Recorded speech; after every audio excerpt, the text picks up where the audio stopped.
In a high-profile announcement, just hours before US President Donald Trump is set to meet Russian President Vladimir Putin in Alaska, Russia's Federal Security Service, FSB, declared that a joint operation with the Ministry of Defense had destroyed Ukraine's Sapsan long-range missile production facilities. Moscow claims the missiles, developed with Western assistance, could have struck 750 kilometers inside Russian territory, placing cities including Moscow within range. Russian state media released a map published by the FSB showing the missile's potential strike radius from central Ukraine, red-shaded zone enveloping much of western and central Russia. The image, paired with the timing of the announcement, underscores Moscow's narrative that it acted in preemptive self-defense.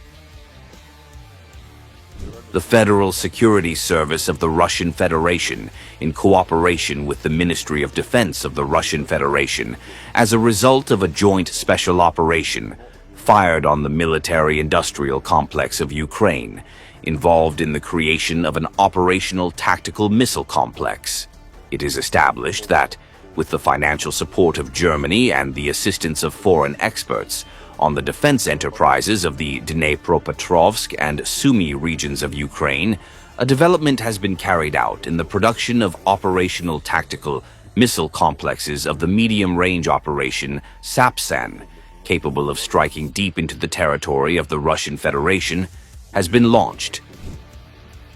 According to Russian defense officials, the operation struck 4 main production sites, along with a backup facility: Pavlograd Chemical Plant, Dnipropetrovsk region, produced and stored solid rocket fuel, manufactured ballistic missile carriers, artillery and rocket shells, and small aerial bombs. Pavlograd Mechanical Plant, assembled missile bodies, propulsion units, guidance systems and warheads. Shostka Zvezda Plant, Sumy region, produced gunpowder and artillery charges.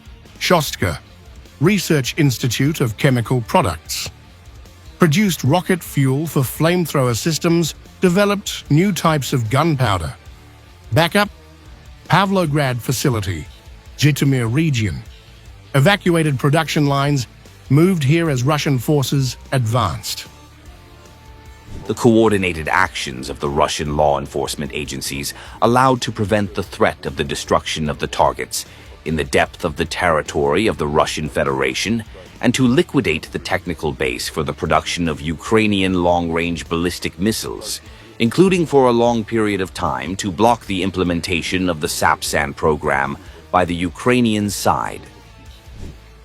The FSB says it obtained detailed intelligence in 2024 on the facility's exact coordinates, air defense systems protecting them, and leadership of Ukraine's defense industry.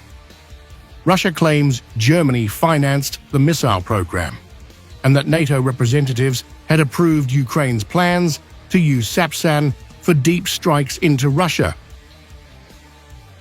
Intercepted conversations released by the FSB purportedly feature Ukrainian defense industry workers discussing production targets, storage facilities, and security measures, including handling foreign delegations.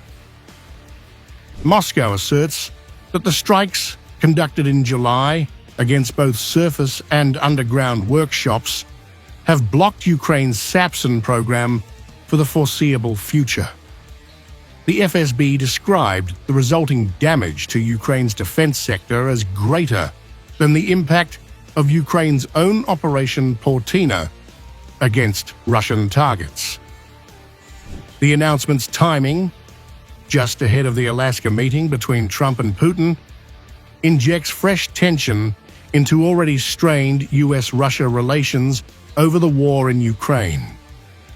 While Moscow frames the operation as a defensive necessity, Kyiv has yet to issue a public response.